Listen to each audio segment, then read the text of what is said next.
నేటి సువిశేష పట్టణంలో పేతురు గారు అడిగినటువంటి ప్రశ్న ప్రతి మనిషి యొక్క హృదయంలో ఉద్భవించేటువంటి ప్రశ్నే. నా సహోదరుడు నాకు అపరాధము చేసిన ఎడల నేను ఎన్ని పర్యాయములు అతనిని క్షమించాలి? మానవుని యొక్క దృష్టిలో క్షమకు ఒక పరిమితి అనేది ఉంటుంది. కానీ క్రీస్తు ప్రభు దానికి చెప్పినటువంటి సమాధానము మన యొక్క హృదయాలన్నిటిని కూడా మార్చివేస్తూ ఉంది. అది ఏమిటి అంటే 7 సార్లు కాదు, 770 సార్లని ప్రభు పలుకుతూ ఉన్నారు. ప్రియ సహోదరులారా, ఇది సంఖ్య మాత్రమే కాదు.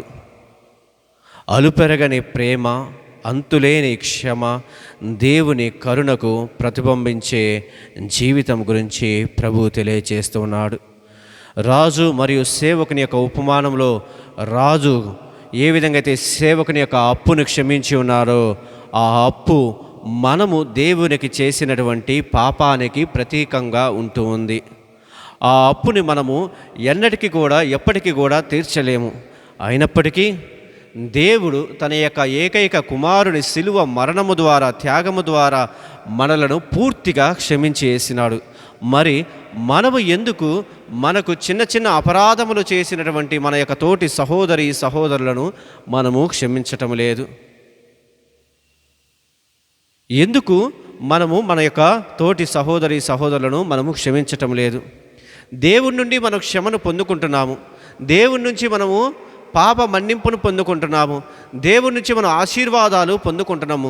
ఇవే ఆశీర్వాదాలు, అవే పాప మన్నింపు మనము ఎందుకు మన యొక్క తోటి సహోదరులకి ఇవ్వటం లేదు? దేవుని యొక్క క్షమను అనుభవించిన ప్రతి ఒక్క వ్యక్తి కూడా ఇతరుల యొక్క శోధనలను, ఇతర యొక్క పాపాలను మన్నించగలుగుతూ ఉంటాడు. క్షమించటం అనేది ఒక భావోద్వేగము కాదు, అది ఒక విశ్వాసపు నిర్ణయము. క్షమించిన వెంటనే కొన్నిసార్లు మన యొక్క పాపము మాయం కాకపోవచ్చును. కానీ మన యొక్క హృదయాన్ని దేవుని స్వస్థతపరిచే కృపకు అప్పగిస్తూ ఉన్నాము. ఆ గాయము ఆశీర్వదించబడుతూ ఉంది. క్షమించపోవటము అంటే మనలో గర్వము, అసూయ, కోపము, ద్వేష వీటన్నిటిని కూడా మనము బంధించి మన యొక్క హృదయంలో ఉంచి వాటిని పెంచిపోస్తూ ఉన్నాము. ఎప్పుడైతే ఇవన్నీ కూడా మనలో ఉంటాయో మనలో క్షమాప గుణం అనేది కలగదు, పశ్చాత్తాప గుణం అనేది మనలో కలగదు. ఎప్పుడైతే మనము వీటన్నిటిని కూడా విడనార్థంలో మనలో ఉన్నటువంటి కోపము, ద్వేషము, పగ ఇవన్నీ బంధాల నుంచి మనము విముక్తులం అవుతాము, ఆ క్షణమునే మనము ఇతరులను క్షమించగలిగేటువంటి హృదయాన్ని పొందుకుంటూ ఉంటాము. ఇతరులని, మన యొక్క ఆత్మను కూడా మనము సైతాను నుంచి రక్షించుకోగలుగుతూ ఉంటాము. మన కుటుంబాలలో, మన యొక్క విచారణలో, మన యొక్క సంఘములో, మన యొక్క స్నేహితుల మధ్య ఎన్నో మనస్పర్ధలు వస్తూ ఉంటాయి. వాటన్నిటిని పరిష్కారము ఎప్పుడు కూడా వాదన అనేదే కాదు. కొంతమంది ఏం చేస్తారు, నోరు పెద్దగా చేసుకొని గట్టిగా మాట్లాడితే నేను చెప్పింది నిజమే అయిపోయింది అని కొంతమంది గట్టిగా మాట్లాడుతారు. మన యొక్క వాదనలు అవి ఎప్పుడు కూడా నిజము కావు. ప్రియ సహోదరులారా, వినయము, ప్రేమ, క్షమ ఇవి మాత్రమే మన మధ్య జరుగుతున్నటువంటి గొడవలకు పూర్తిగా క్షమను దయచేస్తూ ఉంటాయి. క్షమించేటువంటి వ్యక్తి ఎప్పుడు కూడా బలహీనుడు కాదు. చాలామంది అనుకుంటారు వాడికి ఏమీ చేత కాదు, ఊరకనే ఇతరులందరినీ కూడా క్షమిస్తూ ఉంటాడు అని అందరూ కూడా చూస్తూ ఉంటారు. అందరూ కూడా అనేక మాటలు కూడా మాట్లాడుతూ ఉంటారు. కానీ నిజముగా చెప్పాలంటే బలవంతుడు ఎవరంటే ఇతరుల యొక్క పాపములను, ఇతరుల యొక్క తప్పిదములను ఎవరైతే క్షమిస్తారో వారు మాత్రమే నిజమైనటువంటి బలవంతుడు. ఎందుకంటే దేవుని యొక్క ప్రేమకు అతని యొక్క హృదయము అతి సమీపముగా ఉంది. అతని యొక్క హృదయంలో దేవుడు పనిచేస్తూనే ఉన్నాడు. ప్రియ సహోదరులారా, క్రీస్తు ప్రభువు కూడా ఇవే మాటలను పునీత పౌలు గారి ద్వారా సువిశేష పట్టణంలో పలుకుతున్నారు. పునీత పౌలు గారు కొలస్సీలకు రాసిన లేఖ 3వ అధ్యాయం 13వ వచనం కానీ చూసినట్లయితే, ఒకరినొకరు సహించుకొనుచు పరస్పరము క్షమించుకొనుడు. ప్రభువు మిమ్మును క్షమించినట్లే మీరును కూడా క్షమించుకొనుడు.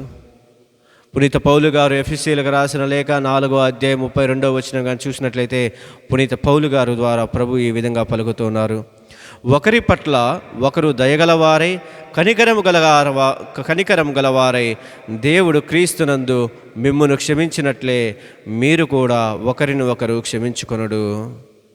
మత్తయి సువార్త 6వ అధ్యాయం 14వ వచనం కానీ చూసినట్లయితే మీరు మనుషుల అపరాధములను క్షమించిన ఎడల మీ పరలోకమందు తండ్రి మిమ్మును కూడా క్షమిస్తూ ఉంటారని మన ప్రభువు తెలియచేస్తున్నారు. ప్రియ సహోదరి సహోదరులారా, మనం ఎప్పుడు కూడా మనకు ఎవరైతే ద్రోహం తలబెట్టి ఉన్నారో, ఎవరైతే మనల్ని మోసం చేసి ఉన్నారో, ఎవరైతే మనకు తెలియకుండా మన వెన్నంటూ ఉంటూ మనకు అపకారము తలబెట్టి ఉన్నారో వారి పాపములను క్షమించాలి. వారిని మనము క్షమించినట్లా దేవుడు మనలను క్షమిస్తూ ఉంటారు.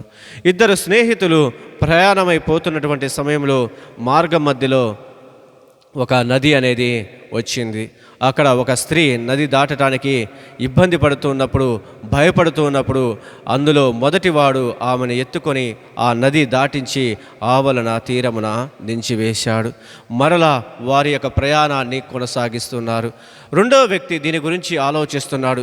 ఎన్నో రకరకాలైనటువంటి ప్రశ్నలన్నీ కూడా తన యొక్క మదిలో వస్తూ ఉన్నాయి. చివరికి అలిసిపోయినటువంటి చివరికి తన మొదటి స్నేహితుడితో అంటూ ఉన్నాడు, నీవు ఎందుకు ఆ మహిళను మోసుకొని వచ్చావు అని, నీవు ఎందుకు ఆ మహిళను ఎత్తుకున్నావు అని అడిగినప్పుడు మొదటి వ్యక్తి ప్రశాంతంగా ఈ విధంగా పలుకుతున్నాడు, నేను ఆమెని నది ఒడ్డునే వదిలేశాను, నీవు మాత్రం మటుకు నీ మనసులో ఆ ప్రశ్నను మోస్తూనే ఉన్నావు. అలాగే మనము కూడా గత కాలంలో జరిగినటువంటి సంఘటనలను, బాధలను, కష్టాలను, మోసం చేసినారు ఎవరైతే మనల్ని మోసం చేసి ఉన్నారో, ఎవరైతే మనకి వెన్నుపోటు పొడిచి ఉన్నారో, ఎవరైతే మనల్ని మంచిగా నమ్మించి మోసం చేస్తున్నారో వారి గురించి మనము పదే పదే అన్యాయం చేసినటువంటి వారి గురించి పదే పదే మన యొక్క హృదయంలో మోస్తూ ఉంటే మన యొక్క మనసుకి ప్రశాంతత అనేది కోల్పోతాము. మనలో శాంతి సమాధానాలు అనేవి కోల్పోతూ ఉంటాము. యేసు మనలను ఆ భారం నుండి దించి మనకు క్షమతో స్వేచ్ఛను ఇస్తూ ఉన్నాడు. ప్రశాంతమైనటువంటి జీవితాన్ని జీవించటానికి ప్రభు పిలుపును ఇస్తూ ఉన్నారు. మత్తయి సువార్త 19వ అధ్యాయం 1వ వచనంలో యేసు తన బోధనలను ముగించి ముందుకు సాగిపోతారు. ఇది మనకు ఒక పిలుపు. గత గాయాలను పట్టుకొని నిలబడటము కంటే దేవుని ఎదుట క్షమను పొంది దేవునితో కలిసి కొత్త జీవితాన్ని ప్రయాణించటము ప్రారంభించాలి. మరి ఎంతవరకు మనము మన యొక్క కొత్త జీవితాన్ని ప్రారంభిస్తున్నాము? గతంలో జరిగినటువంటి బాధనే తలుచుకుంటూ మన యొక్క జీవితాన్ని కానీ జీవించినట్లయితే మనము అన్నిటినీ కోల్పోతూ ఉంటాము. దేవుని యొక్క సాన్నిధ్యాన్ని కూడా మనము కోల్పోతూ ఉంటాము. దేవుని యొక్క ప్రేమను కూడా మనము కోల్పోతూ ఉంటాము. గత జీవితాన్ని వదిలేద్దాము. మనలను ప్రేమించేటువంటి వారిని మనము ప్రేమిద్దాము.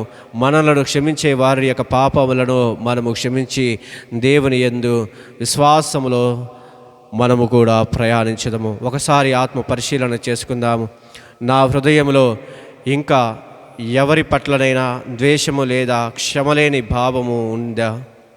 దేవుడు ప్రతిరోజు నన్ను క్షమించినట్లే క్షమిస్తున్నాడటువంటి సత్యాన్ని నేను గ్రహిస్తున్నానా? నా కుటుంబంలో, నా యొక్క విచారణలో, సమాజంలో నేను శాంతి సమాధానాలు తీసుకొని వచ్చేటువంటి వ్యక్తిగా నేను ఉంటున్నానా లేదా అని మనల్ని మనం ప్రశ్నించుకోవాలి. ఒకసారి అందరము కూడా కళ్ళు మూసుకొని ప్రార్థించుకుందాము. సర్వశక్తి గల ఓ నిత్య సర్వేశ్వర, నీవు నా పాపములన్నిటినీ క్షమించి నాకు ఒక క్రొత్త జీవితాన్ని ప్రసాదించావు. అదే కరుణను ఇతరుల పట్ల చూపించే హృదయాన్ని నాకు అనుగ్రహించుము. నా పాపాన్ని ప్రేమగా, నా ద్వేషాన్ని దయగా, నా గాయాలను నీ కృపతో స్వస్థతపరచుము. క్షమించడములో నీ ప్రేమను ప్రపంచ మొత్తానికి తెలియచేసి నిజమైనటువంటి శిష్యులుగా ఉండే భాగ్యాన్ని మాకు ప్రసాదించమని మనాథుడు మీ కుమారుడైన క్రీస్తు ద్వారా ఈ మనవి చేయుచున్నాము. ఆమేన్.